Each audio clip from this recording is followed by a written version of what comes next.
श्री शिवाय नमस्तु भयम। दोस्तों, जैसा कि आप सभी लोग जानते हैं कि 14 मई 2026 यानी गुरुवार को पड़ रही है ज्येष्ठ मास की प्रदोष व्रत। और दोस्तों, यह वह तिथि है जो ज्येष्ठ महीने में पड़ने वाली सबसे बड़ी तिथि है, क्योंकि यह गुरुवार के दिन पड़ रही है और इसका बहुत ही बड़ा और विशेष महत्व होता है। पूज्य गुरुजी ने कहा है कि अगर कभी भी मौका लग जाए और ज्येष्ठ महीने की प्रदोष व्रत गुरुवार को पड़ जाए तो आप लोगों को 7 चने की दाल वाला उपाय तो अवश्य ही करना चाहिए। इन दोनों का संयोग बहुत कम आता है और इसी के साथ में गुरुजी ने अपनी शिव पुराण कथा में बताया है कि इस दिन आपको 7 चने की दाल वाला उपाय तो आपको अवश्य ही करना चाहिए, क्योंकि ऐसा दिन पूरे साल में सिर्फ एक ही बार आता है।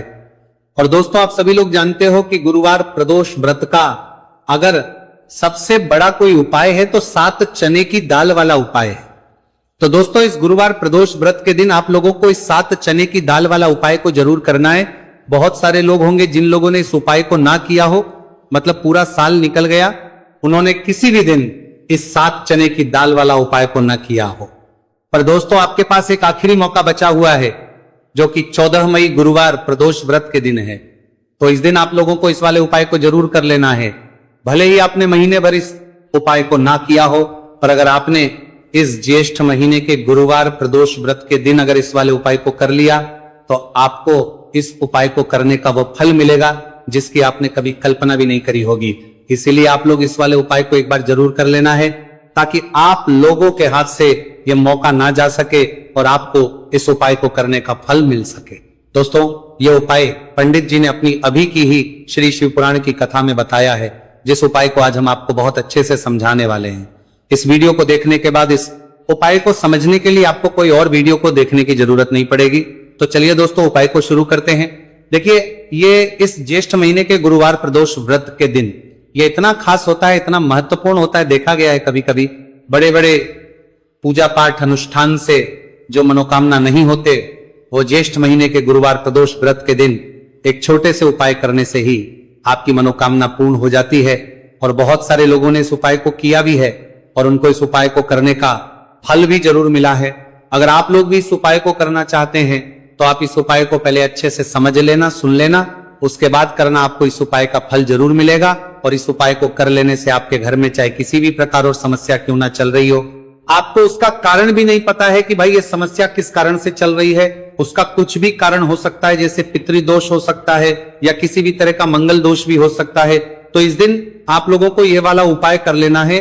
ये एक ऐसा उपाय है जिस उपाय को अगर किसी विशेष दिन पर किया जाए तो भाई उस विशेष दिन का जो है वो तो हमें मिलता ही मिलता है, पर हमने उस दिन पर इस उपाय को है तो हमें उससे भी बड़ा फल मिलता है और फल बहुत जल्दी मिलता है, क्योंकि आप इस उपाय को बहुत ही बड़े और विशेष दिन पर कर रहे हो। तो चलिए अब उपाय के बारे में बात करते हैं, लेकिन उससे पहले आप लोगों को यह जानना आवश्यक है कि आखिर यह उपाय किस समय करना है, किसको करना है और कैसे करना है।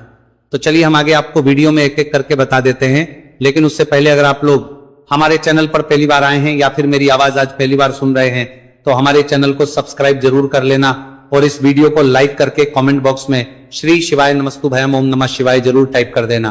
तो दोस्तों, इस 7 चने की दाल वाला उपाय को हमें इस गुरुवार प्रदोष व्रत के दिन कैसे करना है, किसको करना है, किस समय करना है और कहां पर करना है, ये सारे सवालों के जवाब आपको इस वीडियो में मिल जाएंगे।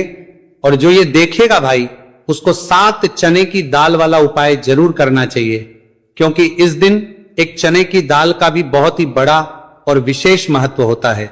और जब बात आता हमारी चने की दाल वाला उपाय और जब बात आला जाए 7 चने की दाल वाला उपाय की, तो ये सोने पर सुहागा वाली बात हो जाती है और ये एक बहुत ही बड़ा उपाय हो जाता है इस गुरुवार प्रदोष व्रत का। तो अब दोस्तों, इस 7 चने की दाल वाला उपाय को आखिर करना किसको है, सबसे पहले हम लोग वो बात जान लेते हैं। तो देखो, घर की जो बड़ी माता होती है, उन माताओं बहनों में से कोई भी एक बड़ी माता बहन इस वाले उपाय को कर सकती है। और दोस्तों, अगर आप चाहे तो अपने घर में से सभी सदस्यों को भी इस उपाय को करवा सकते हैं। अगर किसी व्यक्ति की खुद की कोई मनोकामना है, खुद को कि कोई दुख और परेशानी है जो कि वो अपने लिए ही करना चाहता है, इस वाले उपाय को तो वो खुद अपने लिए भी कर सकता है। बाकी अगर कोई घर में से ऐसा है जो कि अपने पूरे घर परिवार की सुख और शांति के लिए ये वाला उपाय करना चाहता है, तो भाई वो भी कर सकता है, उसमें भी कोई वाली बात नहीं है।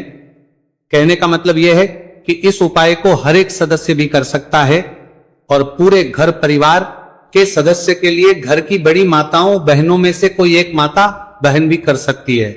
माताएं बहनें अगर घर में उपस्थित ना हो या वह ये वाला उपाय ना कर पा रही हो तो फिर घर का कोई बड़ा सदस्य भी इस 7 चने की दाल वाला उपाय को कर सकता है, चाहे फिर वह पुरुष ही क्यों ना हो, उसमें कोई भी दिक्कत वाली बात नहीं है। अब दोस्तों जो अगला प्रश्न निकल कर आता है वो ये आता है इस उपाय को लेकर कि आखिर इस उपाय को हमें किस समय करना, सुबह के समय करना है कि शाम के समय करना है।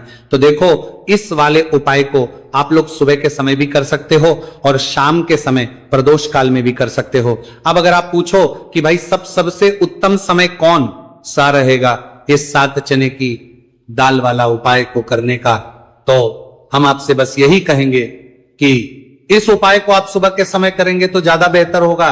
बाकी अगर प्रदोष काल शाम के समय भी करेंगे तो भी अच्छा होगा, उसमें कोई भी दिक्कत वाली बात नहीं है। तो अब दोस्तों जो अगली सबसे बड़ी और महत्वपूर्ण बात आती है वो यह आती है कि सुबह अगर हम उपाय को करेंगे तो हमें कितने बजे से लेकर कितने बजे तक के बीच में करना है, और शाम के समय प्रदोष काल में करेंगे तो हमें कितने बजे से लेकर कितने बजे के बीच में करना है। तो देखो सुबह जितनी जल्दी हो सके आप उपाय को करने की कोशिश करना। बाकी अगर किसी कारणवश लेट भी हो जाओ, थोड़ी देर भी हो जाए तो 10 या 11 बजे तक भी आप कर लेना, पर 12 बजे से ज्यादा देरी ना हो, ठीक है, इस बात का ध्यान रखना। उसके बाद में दोस्तों अगर शाम के समय प्रदोष काल की बात करें, प्रदोष काल का जो समय है होता है वो शाम के 6 बजे से शुरू हो जाता है। मतलब शाम के 6 बजे से लेकर 7 बजे के बीच का जो समय होता है यह समय प्रदोष काल का समय होता है। तो आप इस उपाय को 7 या 8 बजे के बीच में भी कर सकते हो। मतलब शाम के 6 बजे से 8 बजे के बीच में आप कभी भी इस वाले उपाय को कर सकते हो, उसमें कोई भी दिक्कत वाली बात नहीं है।